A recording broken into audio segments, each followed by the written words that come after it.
All right. Happy to get to practice today. Why is that? A lot of work to get done. All blacks, I see you. I like the shirt.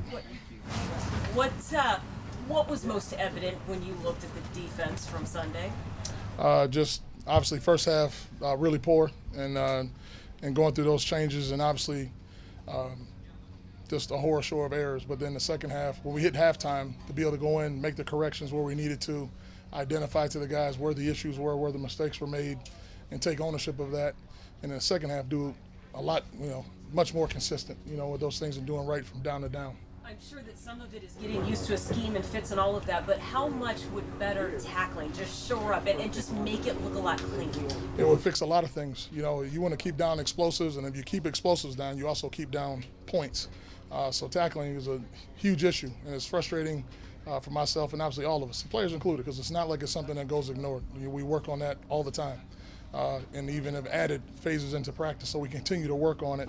And the guys are tracking and doing the right things in practice, but right now we're playing fast in the game and playing aggressive and throwing our body, but we're not wrapping up. We're leaving our feet too much, and these are all the things that players know we've talked about that has to get fixed, that we got to just continue harping on it. There's so little tackling now in preseason and training camp. Do you think this is a carryover effect of that? I mean, maybe it is, and I'm not going to make an excuse, for that. It has to get better. It will get better and get it fixed. There's a lot of that going on in football. There's some teams that are tackling really well, and they have the same issues that we have. So can't use that as an excuse. We just have to own it. We got to continue to improve and get better. 1-1, and obviously third game. What was the mood like and kind of the players' energy today, getting ready for that third game? Everybody was excited to get back to practice. When you have a game like that and you're miserable, and the thing that you got to wait a whole nother week before you get your next opportunity, but you can't wait to get back to practice to work on issues. And a lot of the stuff for us is getting back to fundamentals. And starting up front, pad level, hands, putting our hands on blockers, give the guys on the second level an opportunity to play, the discipline that we play with on the edges. There's so many things. And, you have the transition of where, yes, guys are still getting acclimated to the scheme and the communication levels and stuff like that. But if you just, techniques are techniques. You master those, you work on that stuff every single day in tackling, and you eliminate a lot of yardage and points in that football game. Man, what are the challenges of run fitting for linebackers in this 3-4? It's not a lot of this stuff. When people keep talking about the 3-4 to 4-3 stuff, is like way overblown. Because even when you play a 4-3 defense, most teams in this league run an under front. A majority of the time, when you watch the film and you look at us, we're in under front structures, meaning a 9 technique outside backer, a 5, and a shade to a tight inside. So whether you're playing 4-3 or 3-4, that's usually the predominant front in the NFL. So a lot of it gets made way too much of. But whatever front structure you play, your big guys got to put hands on blockers to give the guys on the second level a chance to be able to go and play football. And vice versa, obviously, then the guys on the second level, there's times that they got to strike blocks and got to be able to fall back and play off of them too. So all those things all working together and complementing one another. We can clean up and do better. Like I said, the first half, not very good. Second half, considerably better. So because the outside backer's coming up, basically then it's the same run fit gap scheme as last year. Or any defense. I mean, whether you want to say this system now, the last system that's been the last 12 years, you can look at other systems around the league.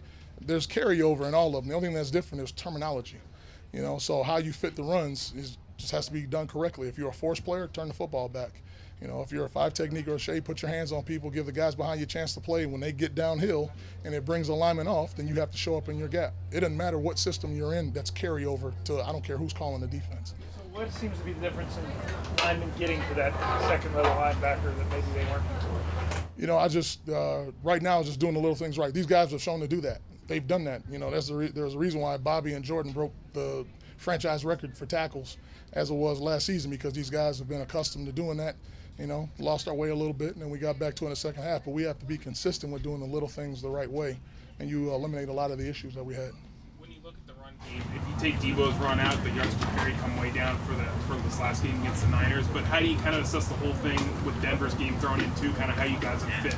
Yeah, I mean, there's something to it. I think like Coach Desai told me, like if that 51-yarder was only 10, it's like 3-3 a carry. I don't like the what if game. That's at the end of the day, they had what they had. I give them credit. Kudos to them, but we got to fix the issues, because I don't want them to have over 100. and they're too damn close to 2. So that's a major problem with that we're working on getting fixed. So, yeah. What have you thought of Darrell Taylor's first 2 games? You know, I address that stuff accountability-wise with him privately. What I'll say is obviously there's things he wants to play better. We have to continue to coach him better and clean up some details for him. But obviously we expect great things out of him collectively as a group. And there's plays that he's made, but we need the consistency to be right. That's what it is. What does Atlanta present offensively that you guys need to worry about? You got another really good, running quarterback, and all the zone read options and schemes and things like that they have. And Patterson is a hell of a player. He's explosive, fast, runs really, really hard.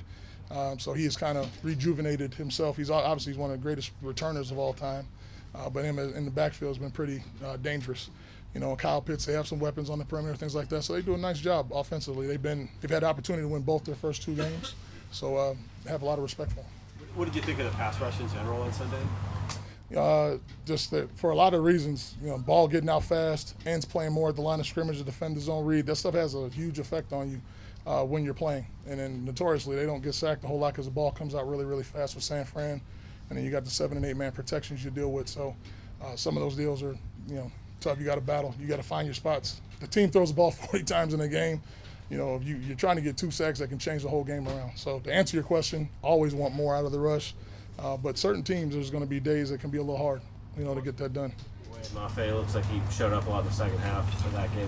What are you seeing out of him through the first couple of weeks? Really with our young guys, with Mafe, young kids, obviously Tariq, those guys are really continuing to ascend and get better and better and better. Really pleased with them and how they're doing. Even when guys are taking some lumps and things like that, like Kobe's dealing with some of those things, these are invaluable reps.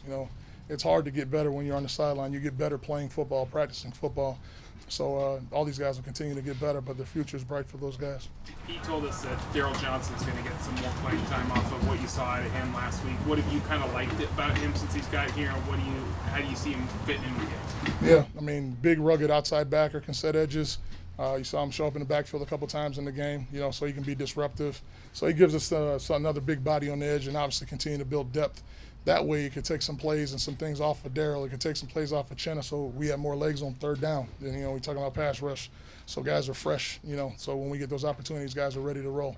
But he's definitely going to provide some depth, and he's a quality football player for us. I think you guys are the only team that hasn't forced a 3 and out this year. When you hear that stat, what's the first thing you think needs to change? We don't get penalties because we had 3 and outs in the game on Sunday, and we had penalties that extended the drive. Those are the big deal. So just play clean with your hands, penalty-free football, and you fix a lot of that. Continue to give the offense opportunities to shorten the game for us too. Cam Chancellor is one of the Hall of Fame mentioned in that. How much of what Cam did here, and I guess that entire group, kind of sets the tone for everything else, or becomes part of the identity of this franchise? Yeah, that there's a legacy here for playing great defense. So there's always a standard to uphold, and you want to have your name in the upper echelon of those guys that have played here and set that standard and played to that level. So obviously Cam, KJ, Bobby's when he's done playing, and Richard and Earl. There's so many guys. I was fortunate my first year here to see kind of like the tail end of all that, and what was so impressive about all of them is their work ethic every single day and the level of accountability on the field. And sometimes in football, everybody thinks when you approach somebody and it can come across a little abrasive, they think that's bad or confrontational. This is a violent game, and there has to be a high level of accountability. So I try to get these guys to understand, sometimes the message is going to come across rough, but it's coming from a place of love because you always are going to get on the same page to reach that level of greatness. And I believe that's what helped those guys get to that spot when you watch them. If you didn't do your job, you heard about it, and it didn't matter how it came across, but because the relationships were so strong, you knew where it came from. It wasn't personal. And getting to that point is what makes you unique. You have a special football team when you get to that point. Is that harder to do with today's athletes to have that level of frankness with them? In my personal opinion, I believe so. For whatever reason, guys take it harder, and that's okay. The big thing is that's why the relationships are so crucial now. If you approach a young player today and coach them hard and challenge them on not doing the right things, it's like pulling teeth.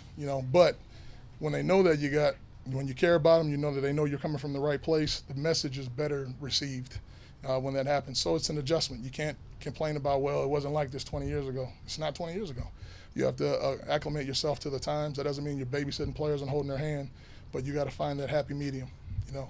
So when you guys have been around me, hell, I've cursed out my number of guys, but they also know they can come over to my house and eat and sleep on my couch and everything else, so it goes a long way. Is that when it's important to teach the accountability for everybody? Yes, you have to take the first place where it starts is even as a coach. You have to take accountability.